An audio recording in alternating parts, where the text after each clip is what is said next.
ओम नमः शिवाय। आज हम वायव्य संहिता उत्तरखंड का अध्याय 15 शुरू करने जा रहे हैं।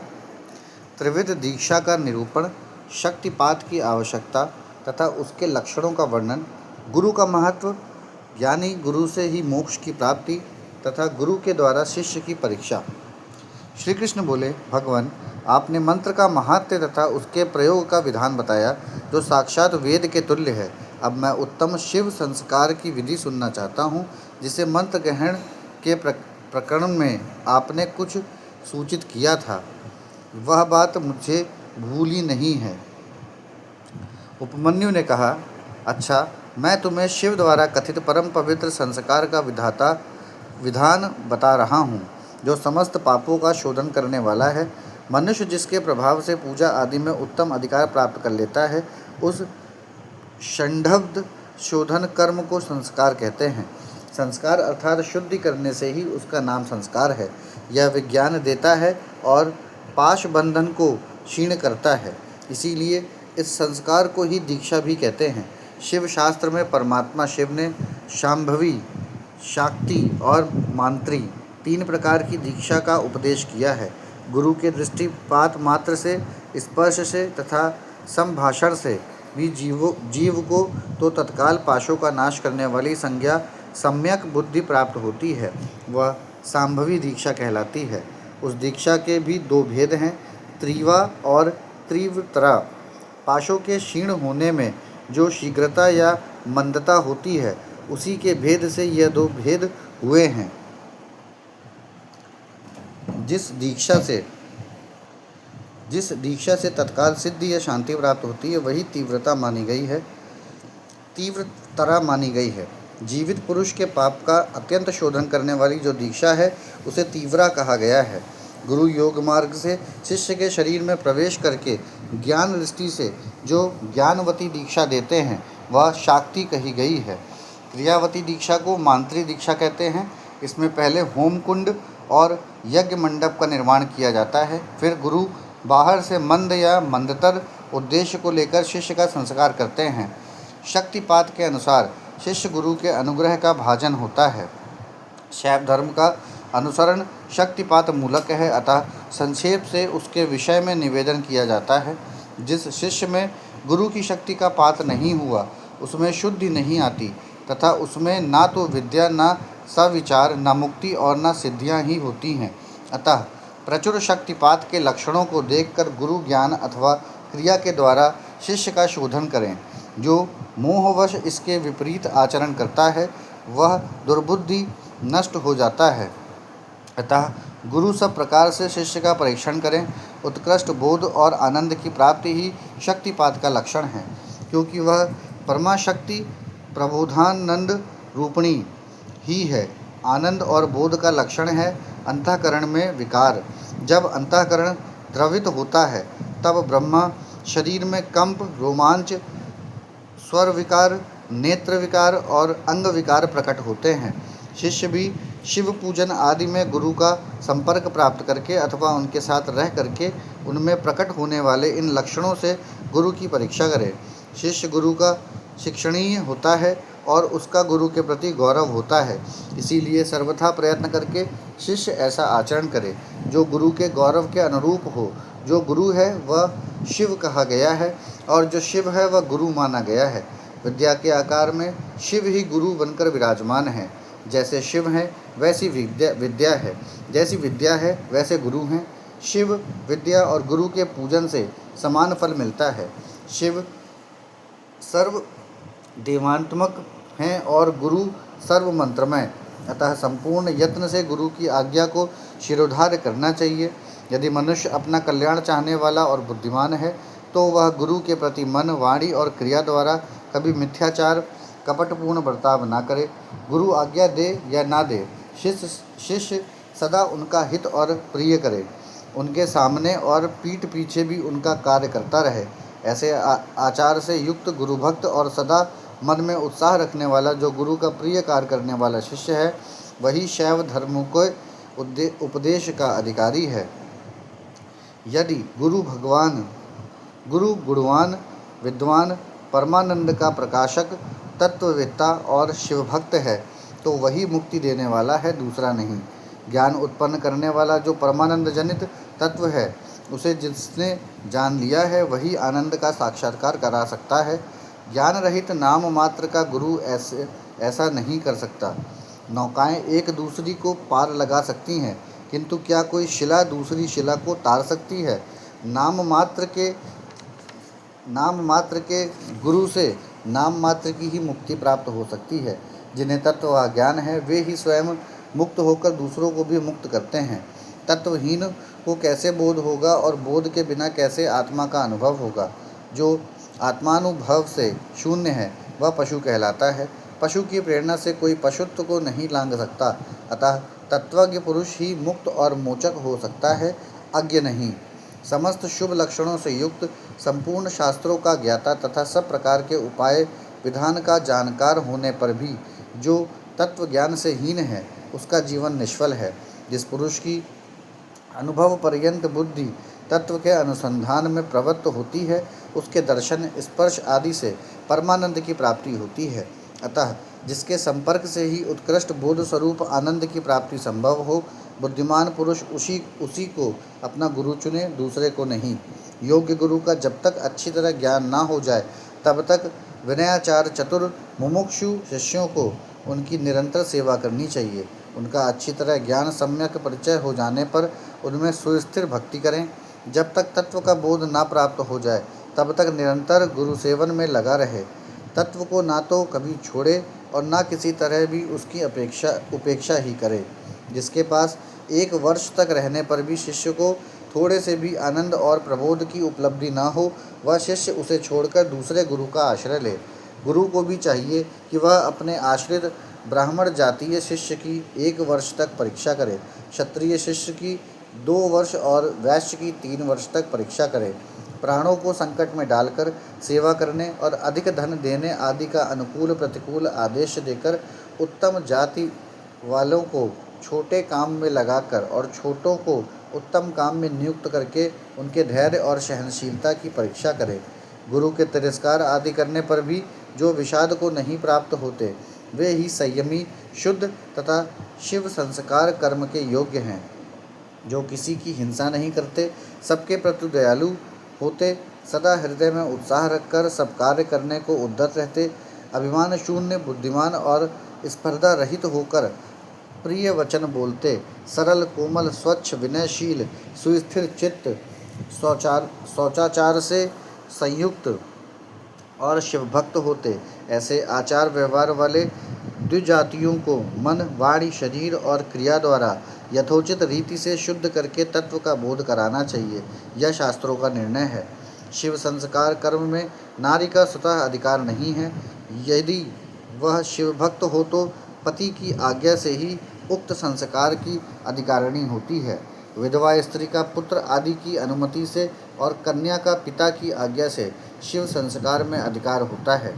शूद्रों, पतितों और वर्ण संकरों के लिए षंढत्व शोधन शिव संस्कार का विधान नहीं है। वे भी यदि परम कारण शिव में स्वाभाविक अनुराग रखते हों तो शिव का चरणोदक लेकर अपने पापों की शुद्धि करें। यहाँ पर हमारा अध्याय 15 समाप्त हुआ है। अब हम अध्याय 16 शुरू कर रहे हैं। समय संस्कार या समयाचार की दीक्षा की विधि।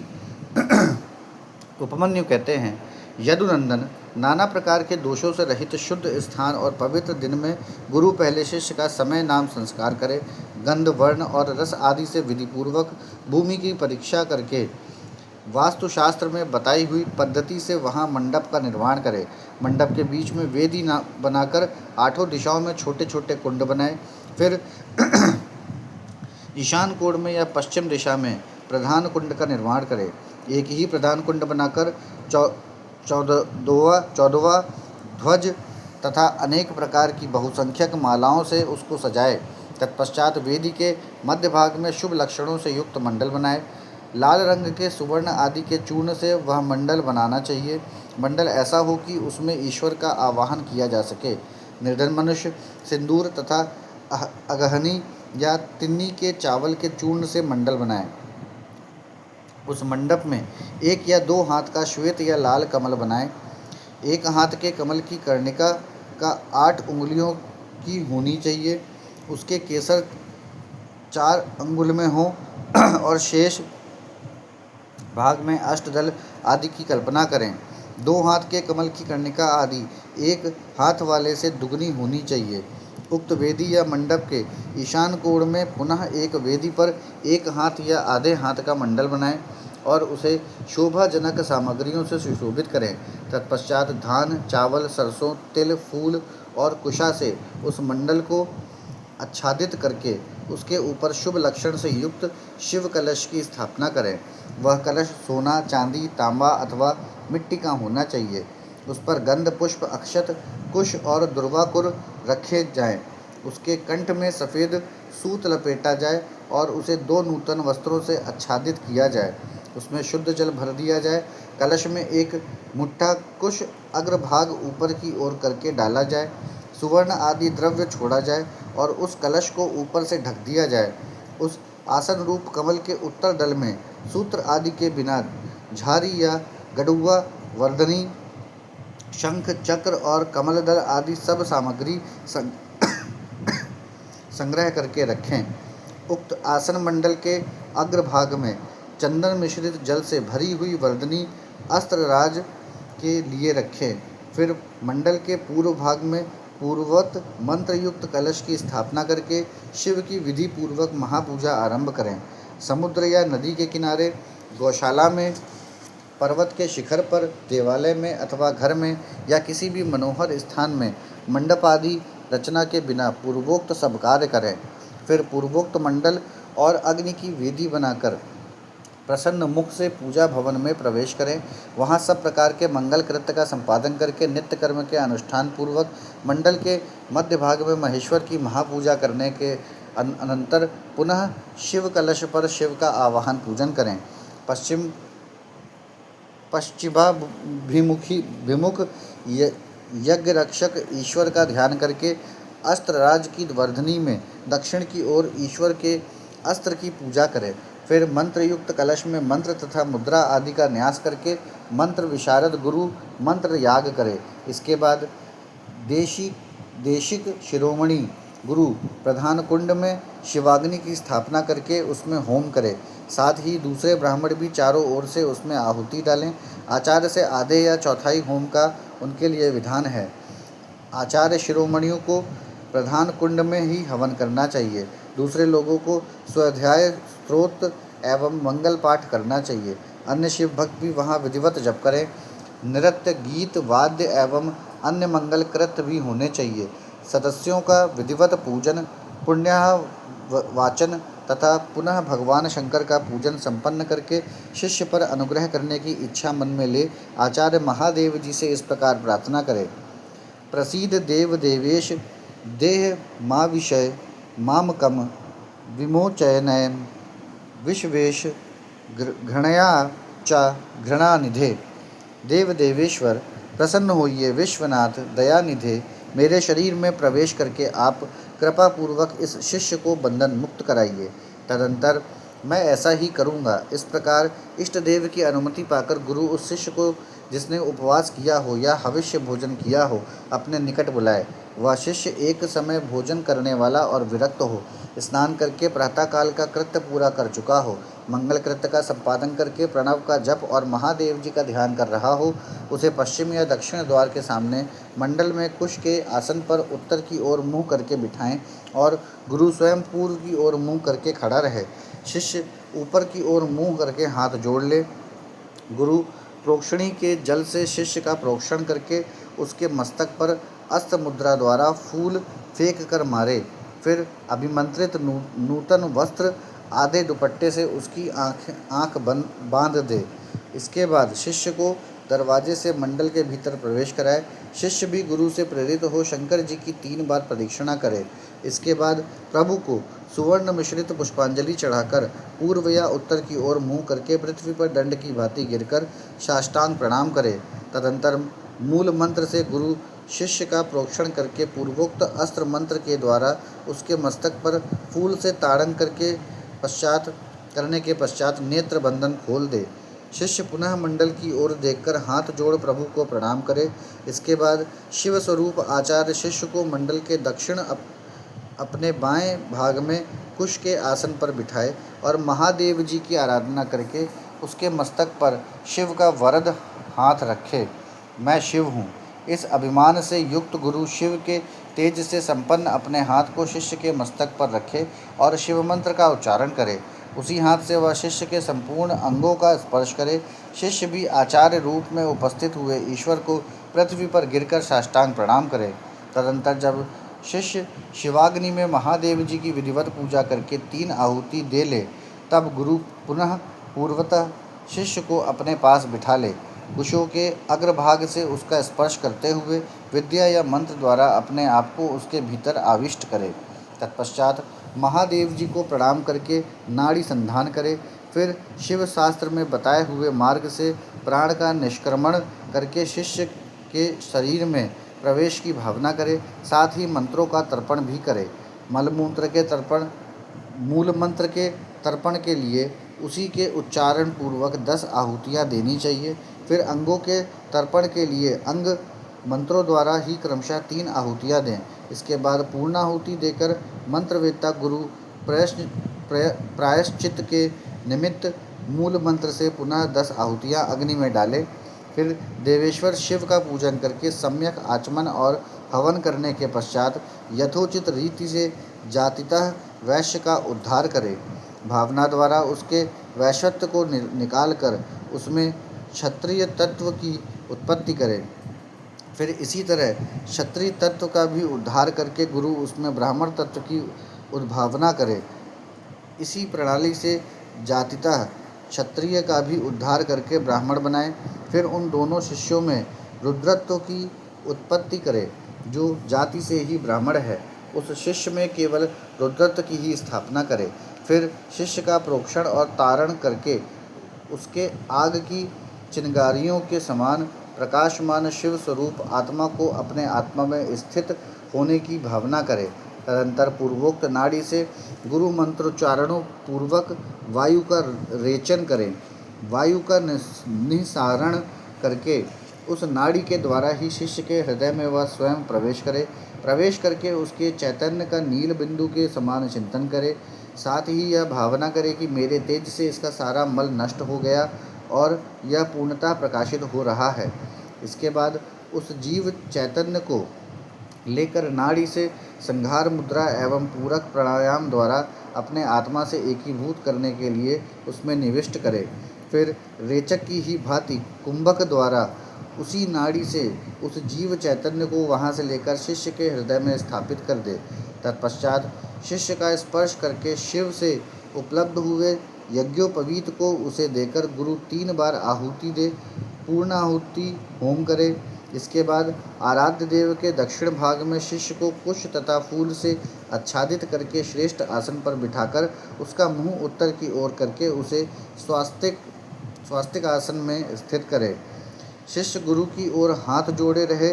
गुरु स्वयं पूर्वाभिमुख हो एक श्रेष्ठ आसन पर खड़ा रहे और पहले से ही स्थापन पूर्वक सिद्ध किए हुए पूर्ण घट को लेकर शिव का ध्यान करते हुए मंत्रपाठ तथा मांगलिक वाद्यों की ध्वनि के साथ शिष्य का अभिषेक करे। तदंतर शिष्य उस अभिषेक के जल को पोंछकर श्वेत वस्त्र धारण करे। आचमन करके अलंकृत हो हाथ जोड़ मंडप में जाए। तब गुरु पहले की भांति उसे कुशासन पर बिठाकर मंडल में महादेव जी की पूजा करके कारन्यास करे। इसके बाद मन ही मन महादेव जी का ध्यान करते हुए दोनों हाथों में भस्म ले शिष्य के अंगों में लगाए और शिव मंत्र का उच्चारण करे। तदंतर शिवाचार्य मात्र कन्यास के मार्ग से शिष्य का दहन प्लावनादि सकलीकरण करके उसके मस्तक पर शिव के आसन का ध्यान करे और वहाँ शिव का आवाहन करके यथोचित रीति से उसकी मानसिक पूजा करे। तत्पश्चात हाथ जोड़ महादेव जी की प्रार्थना करे, प्रभु आप नित्य यहाँ विराजमान हों, इस तरह प्रार्थना करके मन ही मन यह भावना करे कि शिष्य भगवान शंकर के तेज से प्रकाशित हो रहा है। इसके बाद पुनः शिव की पूजा करके शिवारूपणी शैवी आज्ञा प्राप्त करके गुरु शिष्य के कान में धीरे धीरे शिव मंत्र का उच्चारण करे। शिष्य हाथ जोड़े हुए उस मंत्र को सुनकर उसी में मन लगा शिवाचार्य की आज्ञा के अनुसार धीरे धीरे उसकी आवृत्ति करे। फिर मंत्र ज्ञान कुशल आचार्य शाक्त मंत्र का उपदेश दे, उसका सुखपूर्वक उच्चारण करवाकर शिष्य के प्रति मंगलाशंसा करे। तत्पश्चात संक्षेप से वाच्यवाचक योग के अनुसार ईश्वर रूप मंत्र का उपदेश देकर योगासन की शिक्षा दे। तदंतर शिष्य गुरु की आज्ञा से शिव, अग्नि तथा गुरु के समीप भक्ति भाव से प्रतिज्ञा पूर्वक निम्नकांति रूप से दीक्षा वाक्य का उच्चारण करे। वरम प्राण परित्याग छेदनम शिर सोऽपि वा न त्वनभ्यचर्य भुज्यीय भगवंतम तिलोचनम। अर्थात मेरे लिए प्राणों का परित्याग कर देना अच्छा होगा अथवा सिर काट देना भी अच्छा होगा, किंतु मैं भगवान त्रिलोचन की पूजा किए बिना कभी भोजन नहीं कर सकता। जब तक मोह दूर ना हो तब तक वह भगवान शिव में ही निष्ठा रखकर उन्हीं के आश्रित हो नियम पूर्वक उन्हीं की आराधना करता रहे। फिर भगवान शिव ही उसे योग क्षेम प्रदान करते हैं। ऐसा करने से उस शिष्य का नाम समय होगा, उसे शिवाश्रम में रहने का अधिकार प्राप्त होगा। वह रहने वाले शिष्य को गुरु की आज्ञा का पालन करते हुए सदा उनके वश में रहना चाहिए। इसके बाद गुरु करन्यास करके अपने हाथ से भस्म लेकर मूल मंत्र का उच्चारण करते हुए उस भस्म तथा रुद्राक्ष को अभिमंत्रित करके शिष्य के हाथ में दे दे। साथ ही महादेव जी की प्रतिमा अथवा उनका गूढ़ शरीर, लिंग और यथासंभव पूजा, होम, जप एवं ध्यान के साधन भी दे। फिर वह शिष्य भी शिवाचार्य से प्राप्त हुई उन वस्तुओं को उन्हीं की आज्ञा से बड़े आदर के साथ ग्रहण करे, उनकी आज्ञा का उल्लंघन ना करे। आचार्य से प्राप्त हुई सारी वस्तुओं को भक्तिभाव से सिर पर रख ले जाए और उनकी रक्षा करे। अपनी रुचि के अनुसार मठ में या घर में शंकर जी की पूजा करता रहे। इसके बाद गुरु भक्ति, श्रद्धा और बुद्धि के अनुसार शिष्य को शिवाचार्य की शिक्षा दे। शिवाचार्य ने समयाचार के विषय में जो कुछ कहा हो, जो आज्ञा दी हो तथा और भी जो कुछ बातें बताई हों, उन सबको शिष्य शिरोधार्य करे। गुरु के आदेश से ही वह शिवागम का ग्रहण, पठन और श्रवण करे, ना तो अपनी इच्छा से करे और ना दूसरे की प्रेरणा से। इस प्रकार मैंने संक्षेप से समयाख्य संस्कार, समयाचार की दीक्षा का वर्णन किया है। यह मनुष्यों को साक्षात शिवधाम की प्राप्ति कराने के लिए सबसे उत्तम साधन है। यहाँ पर हमारा अध्याय 16 समाप्त होता है। ओम नमः शिवाय।